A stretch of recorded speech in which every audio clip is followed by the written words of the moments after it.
तुम्हाला सगळ्यांना माहितीच आहे की काल आपण 10वा आंतरराष्ट्रीय योगा दिवस मनवला. त्याच्यामध्ये आता मी तुम्हाला त्याच निमित्ताने एक अशा आजींची गोष्ट सांगणार आहे ज्या योगा 99 वर्षापर्यंत पण योगा करायच्या. त्यांना योगाग्रानी अशा नावाने ओळखायचे. त्यांचं नाव होतं व्ही नानामल.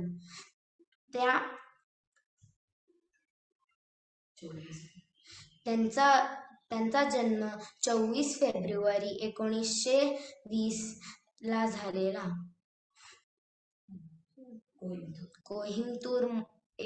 कोहिमतूरच्या एका छोट्याशा गावामध्ये.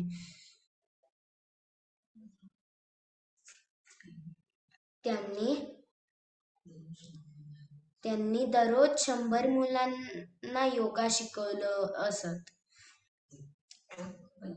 45 वर्ष त्यांनी असं केलेलं.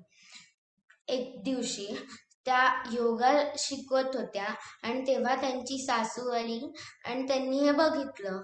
तर ती सासू नंतर म्हणाली की घरातल्या बायकांनी काम करावी, सकाळी उठून तांदूळ दळावा, आणि ही तर इथे हातापायाचा सर्कस करतीये. त्यांच्या घरातून थोडासा विरोध होता त्यांच्या आवडीला. मग एकदा शेतीत काम करताना त्यांच्या सासूंचा पायाला दुखावलं. तर तेव्हा हॉस्पिटलला न जाता व्ही नानामलनी त्यांना काही योगासनं सांगितली आणि त्याच्याने त्यांचा पाय बरा झाला. त्याच प्रकारे हळूहळू त्यांचा विरोध मावळला. त्यांचे वडील शेती आणि निसर्गोपचार पद्धतीने औषधं देखील द्यायचे.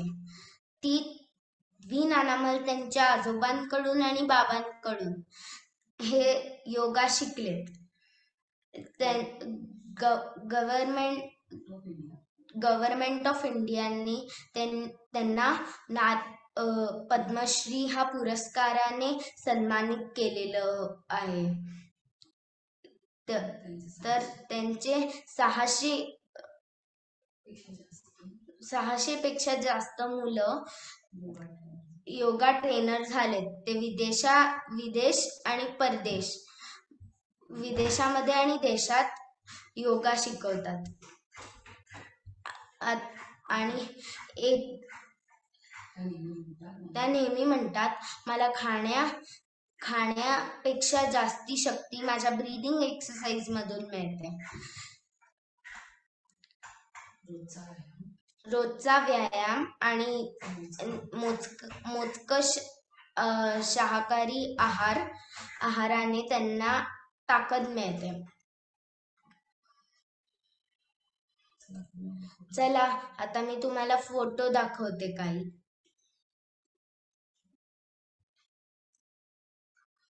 इथे नारी शक्ती पुरस्कार देत आहेत त्यांना.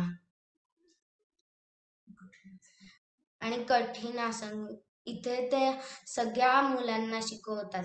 आणि अजून एक गोष्ट, त्यांचा नातू म्हणायचा की ही खूप चकित गोष्ट आहे की माझी आजी 99 वर्षापर्यंतच्या नंतरही योगा करते, ती खूप ठीकठाक आहे असं तो म्हणायचा.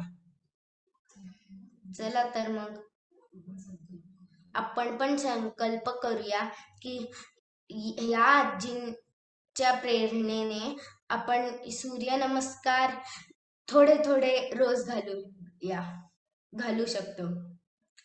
हरिओम.